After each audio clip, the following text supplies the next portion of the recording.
प्रदेश महासचिव तुरंत हक जी, आप हरियाणा के कोने कोने से आए। आप तीनों स्किल वर्कर्स अपनी अपनी मांगों को लेकर लड़ाई के मैदान में हैं। आशा कार्यकर्ता सहायिका यूनियन 11 अगस्त से कभी भूख हड़ताल, कभी काली पट्टी लगाकर लगातार विरोध कर रही हैं। पीएससी, सीएससी के ऊपर, सीएमओ के कार्यालय पर और डीसी ऑफिस के ऊपर अपने लगातार धरने प्रदर्शन करते आ रही हैं।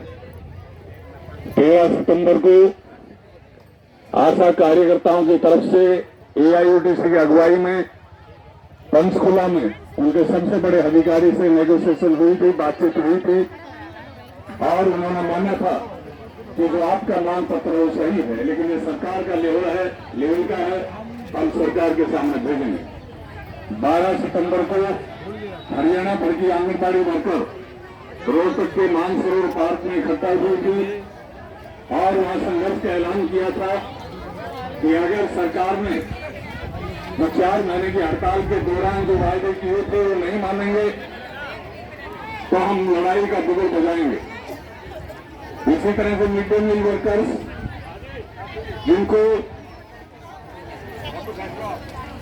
काम का दिन संडे की वेतन नहीं मिलता है, मेहनताना नहीं मिलता है, साल में सिर्फ 10 महीने का मेहनताना मिलता है, वो भी समय पर नहीं मिलता है, 5-5, 6 महीना में नहीं मिलता। और हमारी मिड डे मील जो कार्यकर्ता यूनियन की महासचिव हैं, पिछले 3 महीने से कुछ पहचान है, उनको न स्कूल में एंट्री नहीं करने दिया जाता, ना तो हटाया है, ना कोई नोटिस दिया है, ना कोई कागज दिया है, लेकिन स्कूल में एंटर नहीं करने देता है, क्या जाता है। और जो एडमिनिस्ट्रेटर है वो अपना हांगा अपने जोर जबरदस्ती के बल पर, तो इस रैली के माध्यम से हम हरियाणा सरकार को चेतावनी देते हैं आंटी जी एक बार कि तीनों स्कीम वर्करों की जो मांगे हैं उन मांगों को स्वीकार किया जाए, पूरा किया जाए, लागू किया जाए। साथ के साथ कुसुम पांचाल को स्कूल में बाकायदा एक मिड डे मील वर्कर के नाते उनको हैरेस करना, उनको प्रताड़ना करना बंद किया जाए और उनका स्कूल में प्रवेश कराया जाए। बहनों, हम एआईयूटीसी की तरफ से 2019 में आपको याद होगा रामलीला मैदान दिल्ली में आप तीनों की एक महारैली हुई थी। देश भर से anganwadi worker, mid day meal worker, ASHA worker इकट्ठा हुई। उस वक्त के हमारे जो महासचिव थे शंकर शाह, आज वो नहीं, उन्होंने वहां ऐलान किया था कि जब तक इन तीनों स्कीम वर्करों को न्यूनतम वेतन नहीं मिलेगा,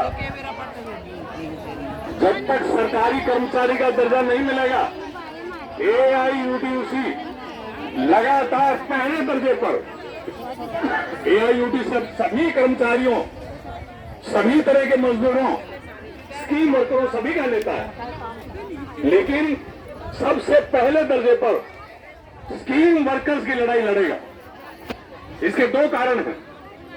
एक कारण तो है कि इस देश में सरकार आपसे काम लेती है, लेकिन पैसा देने के वक्त कहती है आप तो सोशल वर्कर है, आप सरकार का कर्मचारी नहीं, आप सरकार का कोई काम करने वाला नहीं। एक तो ये बात। दूसरी बात, ये विधानसभाओं में, संसद में, पंचायतों तक कुर्सी में बैठने के लिए तो महिलाओं को बढ़ी रहे हैं, बड़ी बड़ी बातें करते हैं, देवी हैं, माता हैं, और जब पैसा देने की बात आती है तो मेरे नेताओं ने, आपके साथियों ने, आप खुद भुगत दोगे, आपको डंडा दिखाते हैं, आपके वहां एफआईआर होती है, आपके ऊपर दमन होता है, ये नहीं चलेगा। साथ ही आप मातृशक्ति, सब कुछ घर में सबसे पहले आप झेलते हैं, महंगाई बढ़ती है, सबको आप खिलाते हैं, बच्चों को खिलाते हैं, बड़ों को खिलाते हैं, सबसे आखिर में रूखा सूखा खाते हैं। तो महंगाई बढ़ती है, उसका आपके ऊपर आपको झेलना पड़ता है।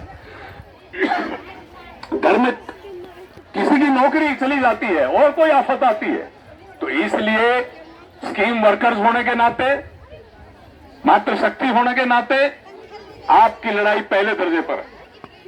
हम लड़ेंगे और जीतेंगे, यही हमारा नारा है। एआईयूटीसी के हमारे पूर्व अध्यक्ष कामरेड शिवदास घोष रहे, हम उनकी विचारधारा को मानकर चलते हैं। और मुझे यकीन है आप जितना स्कीम वर्कर जी आए हैं, आप में कुछ उनको जानते हैं, कुछ समझते हैं, कुछ नहीं भी जानते हैं।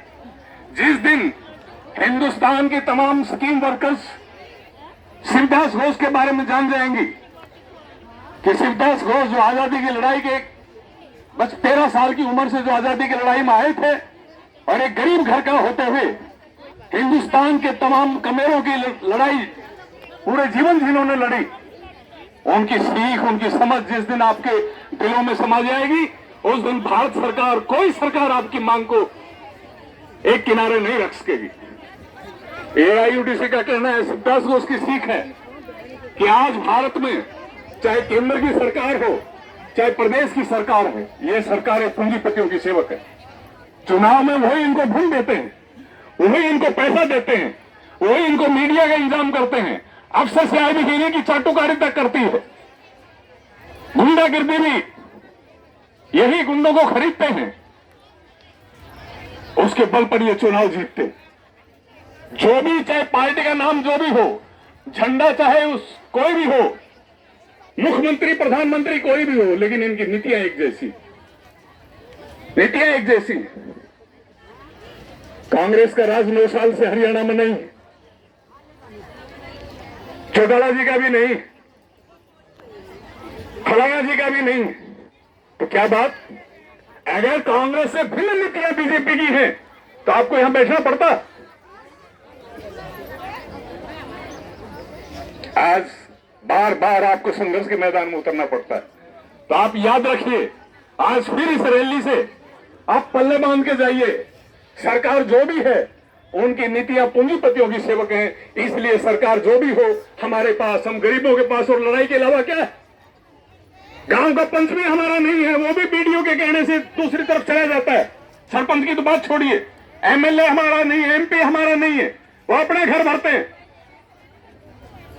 इसलिए हमारे पास, गरीबों के पास एक ही रास्ता है कि मिलकर अपनी एकता के बल पर, अपनी संघर्ष के माध्यम से अपनी आवाज उठाएं और उसके दबाव से अपनी मांगों को जीतें। आपको जान के खुशी होगी कि दिल्ली में एआईयूटी से संबंधित जो आशा वर्क यूनियन है, 28 अगस्त से लगातार हड़ताल के ऊपर है। दिल्ली में, पूरी दिल्ली में एक ही यूनियन है आशा की, जो एआईयूटीसी के झंडे के नीचे लड़ाई के मैदान। आज 8 तारीख है, 6 तारीख को 2 रोज पहले कलकत्ता के अंदर आशा वर्कर्स की विशाल रैली हुई है। महासमुद्र, महासमुद्र। मैं एक बात आपके सामने कहता हूं, अगर किसी प्रदेश की सरकार, एक भी प्रदेश की सरकार हमारी आंगनबाड़ी वर्कर्स को, हमारी आशा वर्कर्स को, मिड डे मील वर्कर को अगर सरकारी कर्मचारी का दर्जा दे दे, तो दूसरे प्रदेशों में आवाई मिट जाएगी नहीं? दूसरी प्रदेश सरकारों के ऊपर दबाव पड़ेगा या नहीं पड़ेगा? आप बताइए। ये सिट्टू वाले भाई, ये सिट्टू वाले भाई जो सरकार के खिलाफ लड़ाई कम लड़ते हैं, अपनी दूसरी यूनियन को तोड़ने के लिए ज्यादा ताकत लगाते हैं, ताकि उनकी दुकानदारी चलती रहे, वो अकेला रहे और उनकी प्रशासन के सामने, सरकार के सामने उनकी दुकानदारी चलती रहे। मैं एक सवाल उठा रहा हूं, उनका 3 राज्यों में सरकारें रही, सिट्टू वालों की। बंगाल में 34 साल में राज में रहे, उन्होंने आंगनबाड़ी को क्या दिया, आशा को क्या दिया, मिड डे मील को क्या दिया? पूछो जाकर वहां। 34 साल के बाद उनके हाथ में आंगनबाड़ी की, एक भी आंगनबाड़ी वर्कर उनके पीछे नहीं है, एक भी आशा वर्कर उनके पीछे नहीं है, एक भी मिड डे मील वर्कर उनके पीछे नहीं है। और एआईयूटीसी जिनसे 35 साल उनकी लाशियां सिर पर झेली, आज विशाल जुलूस आशा वर्कर का निकला है, आंगनबाड़ी का निकलता है, मिड डे मील का निकलता है। आज केरल में उनकी सरकार है। जब तक 34 साल में रहे, 34 साल का बंगाल का इतिहास ये रहा है, मैं दावे से कह रहा हूं यहां, हम बहुत मंचों पे साझा भी हैं, मैं दावे के साथ कह रहा हूं, उन्होंने जो केंद्र को दिया ना, केंद्र सरकार ने जो दिया वो भी बंगाल की सरकार ने अपनी जेब में रख लिया। नहीं तो उनकी ये सुपड़ा साफ क्यों होता? आज उनकी केरल में एक प्रदेश में सरकार है, अगर काल ही वो डिक्लेयर कर देते, मैं अनुरोध करता हूं, मैं मांग करता हूं, हमारी यूनियन वहां मांग करते हैं केरल में, हम पूरे देश में हम मांग करते हैं कि सरकारी कर्मचारी का दर्जा दे दो, सरकारी कर्मचारी का नहीं दे दो, श्रमिक का दर्जा दे दो, न्यूनतम वेतन दे दो। 26,000 हरियाणा में मांगते हो, केरल में 21,000 दे दो। अगर केरल में ये शुरू हो जाए तो वहां सरकार के ऊपर दबाव पड़ेगा या नहीं? आपकी लड़ाई तेज हो जाएगी कि नहीं? लेकिन नहीं, ये बात वो केरल में नहीं करेंगे। तब फर्क क्या है? ये नारा लगाने के लिए, बेवकूफ बनाने के लिए? इसलिए लड़ाई ये है, हम कह रहे हैं कि सरकारों का रंग एक ही जैसा है। यहां तक लाल झंडा जो रखते हैं सिट्टू वाले, इनका भी कोई फर्क नहीं है आरएसएस के उस झंडे से, कोई फर्क नहीं है कांग्रेस के झंडे से, कोई फर्क नहीं चौटाला के झंडे से। ये उसी तरह से दमन करते हैं, अन्याय करते हैं, अत्याचार करते हैं। इसलिए इसका एक ही जवाब है, एक ही जवाब है, और वो है आंदोलन, वो है संघर्ष। संघर्ष के बलबूते पर लड़कर हम अपनी हक लेंगे और लेके रहेंगे। तो इतना ही कह के, और हरियाणा में एक बेक आपको आगे बढ़ना है। जिन जिलों से आप आई हैं, अगर बगल के जिला से कोई बहन नहीं आएंगे तो उनका एक मोर्चा आप संभालो आप। लेकिन पूरा हरियाणा में AIUTC का झंडे के नीचे जिस दिन बहनें होंगी तो बीच में सौदाबाजी करने वाले कोई नहीं रहेगा, और तब सीधी बात होगी।